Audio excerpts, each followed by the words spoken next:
everybody. I'm Delegate Ken Plum. Welcome to our show, Virginia Report. You know, I spent a couple of days this past week teaching at South Lakes High School. What a wonderful experience that was. Now, I will tell you, I taught school a long time ago, and I learned then what hard work it is. But what I also had an experience to do is once again get to know our young people. Not being young anymore, it's always exciting to get to know the young people in our community, what they're thinking about and what they're doing. You know, I periodically have students on the show to talk about programs in which they're involved, and we are doing that again tonight. I want to welcome to the show Aditi. Aditi Takle. Thank you so much for helping me out with that. You're very kind. You are at South Lakes High School. Yes, I'm a senior at South Lakes now. Senior year is an exciting year. Yeah, I'm graduating in less than a month, so that's exciting and a little scary too. Sure. Yeah. Now, you and I had an occasion to meet on a Saturday, I believe it was, when the Virginia High School League and others sponsored a program on leadership. And at that time, I was able to learn about a leadership role you're providing at the school in a special program. So can you tell us a little bit about that program? Mm-hmm. So at the VHSL conference, I was part of Girls Learn International's breakout session. So Girls Learn International, or GLI as we abbreviate it, is a club at South Lakes which aims to advocate for and fundraise for equality around the world. So at the VHSL conference, we held a breakout session where we explained how people can start their own GLI chapters, what we are as a club, and what we do at meetings at our school. So we explained how for the first half of the year, we do human rights meetings where we essentially do different activities and we have discussions on what we can do to improve human rights, and we just analyze different human rights issues like poverty and representation in the media and education around the world. And then for the second half of the year as a club, we plan our annual advocacy and fundraising events. So this year we screened a movie called He Named Me Malala. Have you heard of Malala Yousafzai? Mm-hmm, surely. Yeah, so for those people who don't know, Malala was 16 when she was shot in the head for advocating for girls' education, and it was a miraculous survival. Everybody was so grateful that she did in fact survive, and now she created the Malala Fund and she advocates for girls' education internationally, and through the Malala Fund she funds schools and educates girls through that. And so for our advocacy event this year, we screened the movie He Named Me Malala, and we invited people from around our school and in our community, and they came and they watched the movie, and then we also had speakers who discussed the movie and discussed topics surrounding the movie. Now that's ambitious. We're talking now about international topics that you're concerned about, not just human rights in our community, you're talking about around the world and the complexities of the world.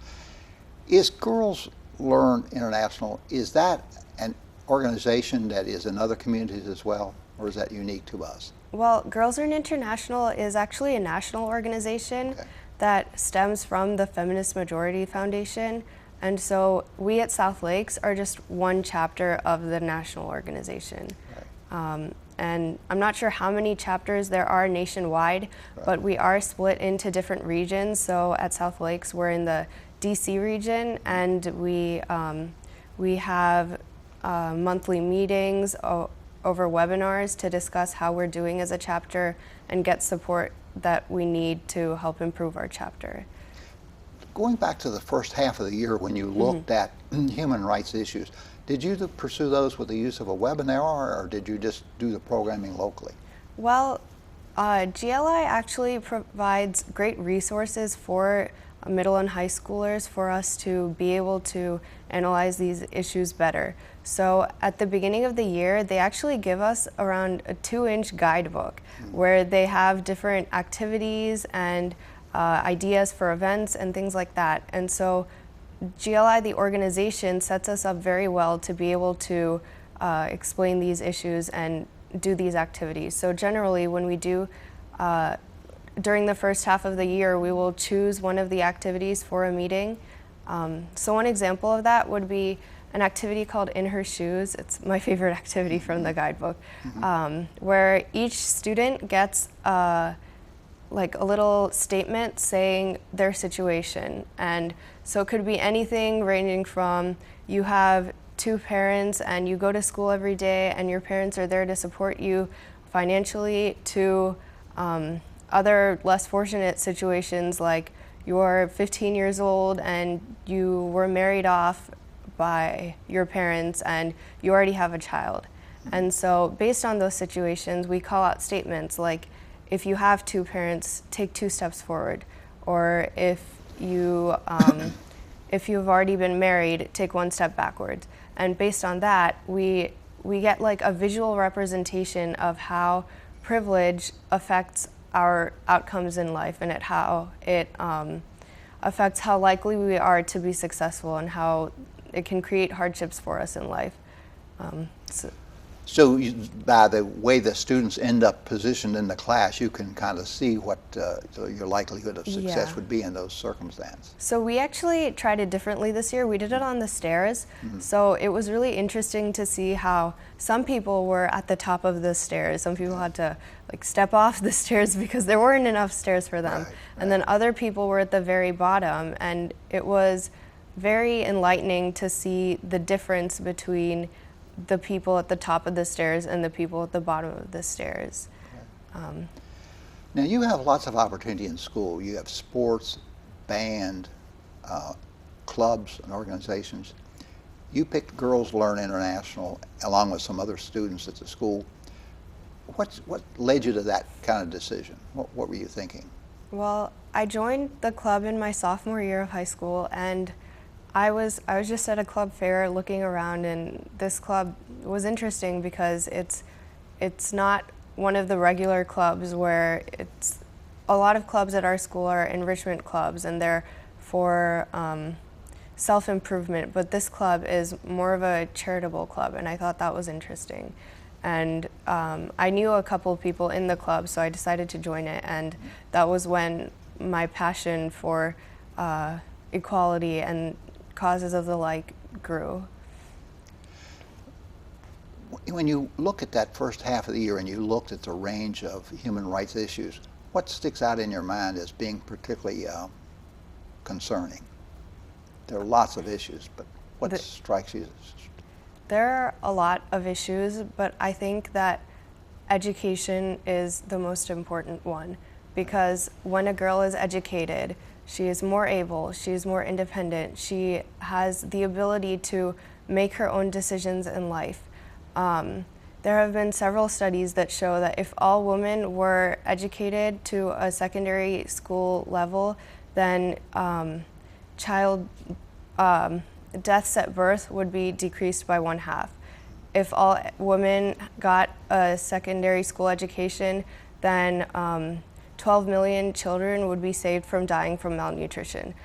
Because when women are more educated, then they have the potential to earn more, they have the potential to be more independent, and therefore they can provide for their children. And they're more likely to marry later when they're educated, so they have children later, and it's less likely to have complications at childbirth. And so I think that education leads to all of these good things, which is why organizations like Girls Learn International and the Malala Fund are so important, because education lays the platform for solving all of these other issues. Now, when you look at how this has impacted you otherwise than just the fact that it's now in part a club activity for school, and you're of course going to leave South Lakes with your graduation very soon, what impact has it had on you personally? I think that this club has caused me to change my mindset on a lot of things. Like, GLI is essentially a feminist club, and so it's taught me to find the small things that we have biased in our minds every day. Like when people say little things like, when a baby is being born, oh, girls are pink, boys are blue. or little things like saying you run like a girl to an elementary schooler is an insult. Little things like that are called microaggressions, and I think that they really affect our ability to view boys and girls equally. Because when you say little things like that, you're demeaning girls actually, and you're saying that girls are less than boys, which is not true.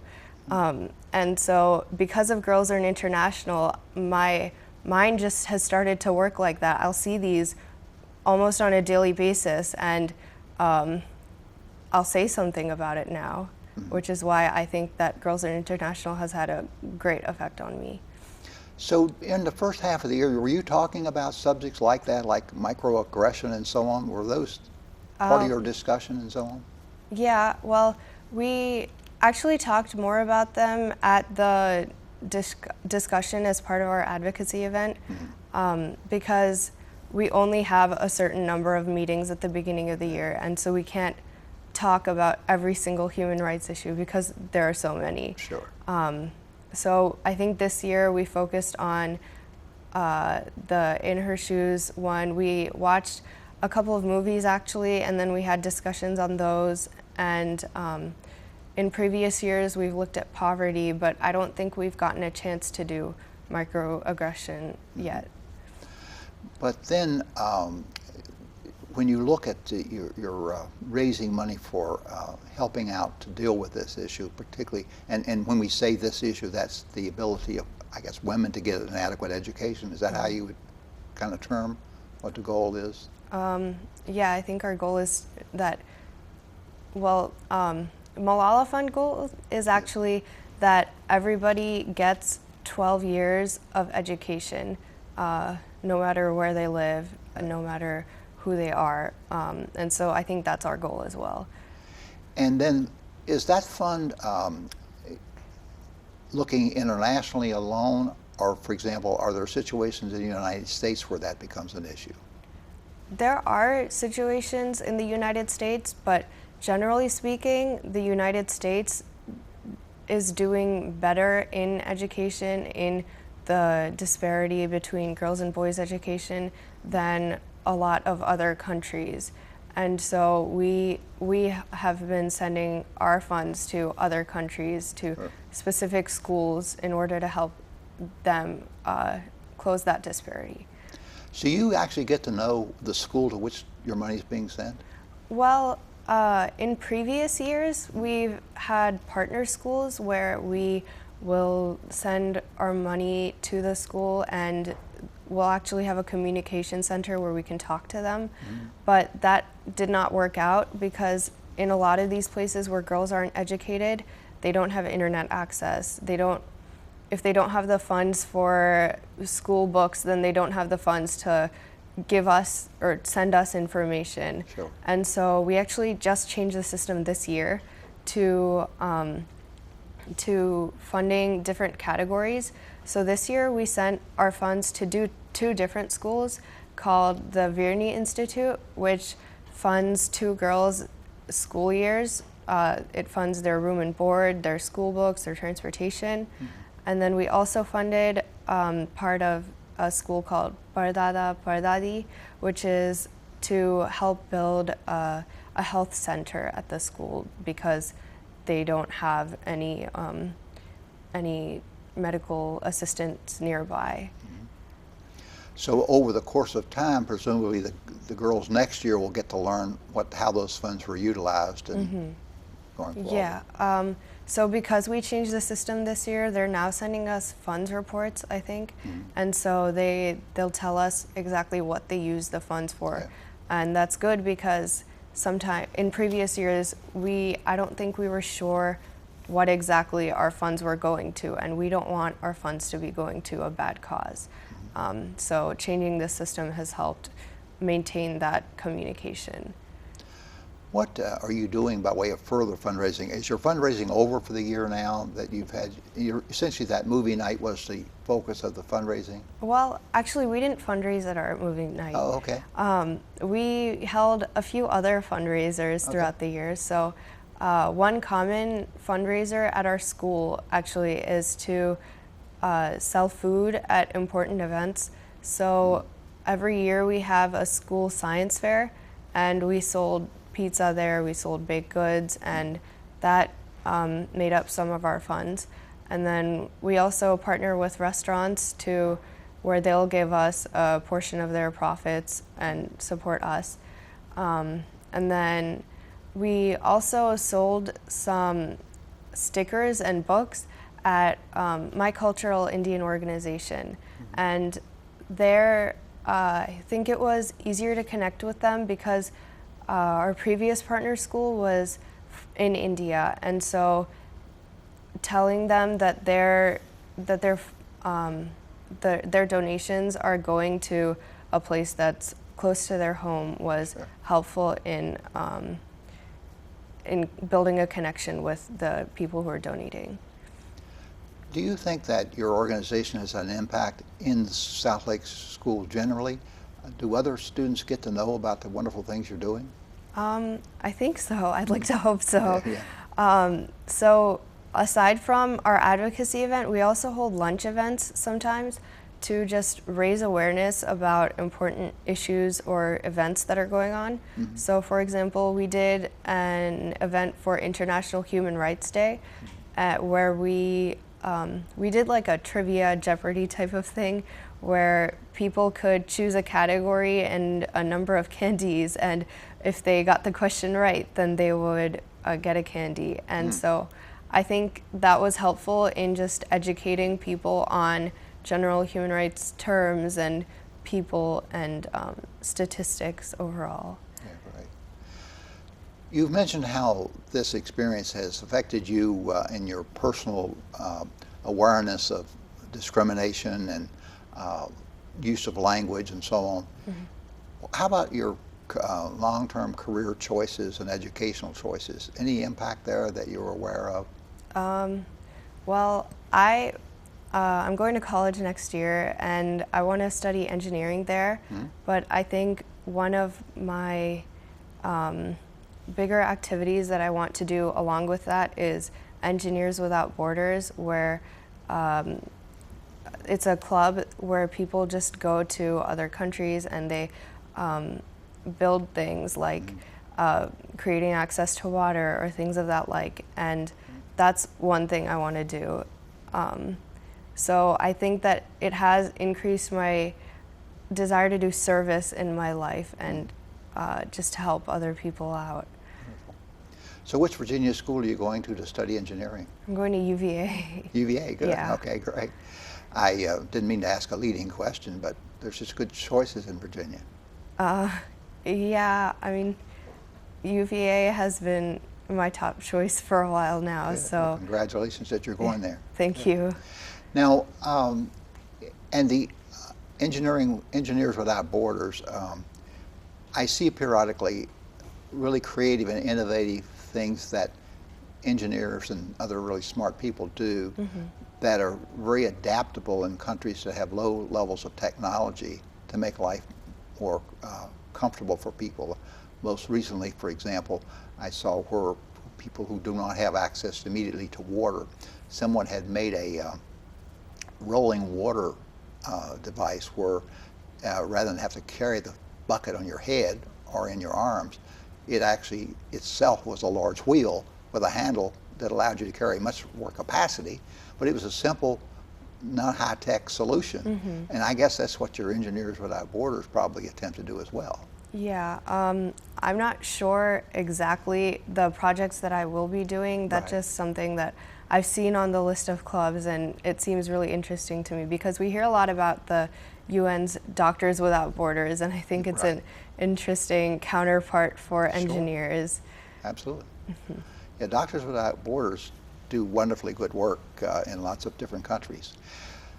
So, what's the experience like at South Lakes? I'm really impressed. I live just a couple of blocks from South Lakes High School, and I was, as I said at the beginning of the show, I was actually taught a couple of AP government classes this past week, and it was great fun to do.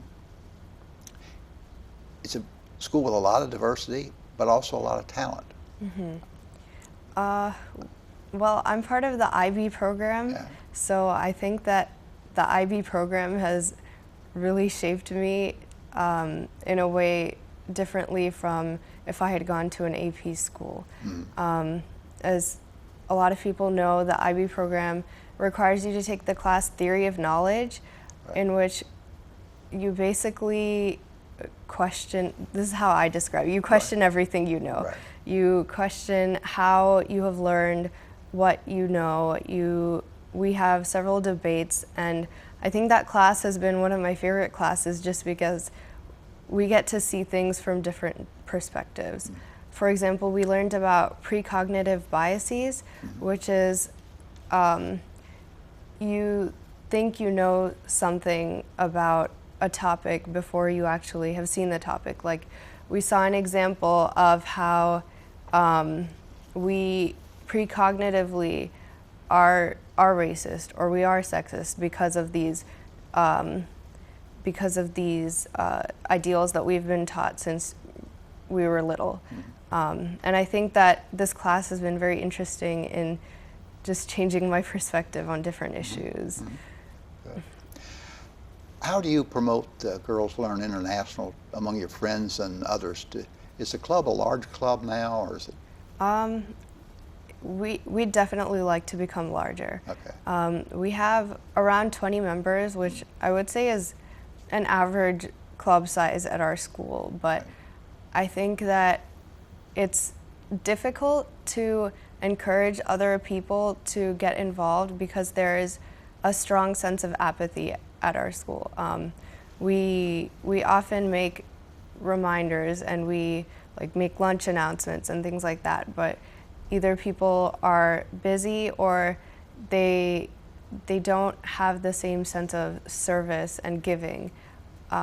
So I think that I try to promote our club within my friends by just encouraging them, come to the He Named Me Malala screening, come to our different events, because I really think that once people do come to a meeting or they do come to an event, that's when they learn what we really are and how interesting the club really is.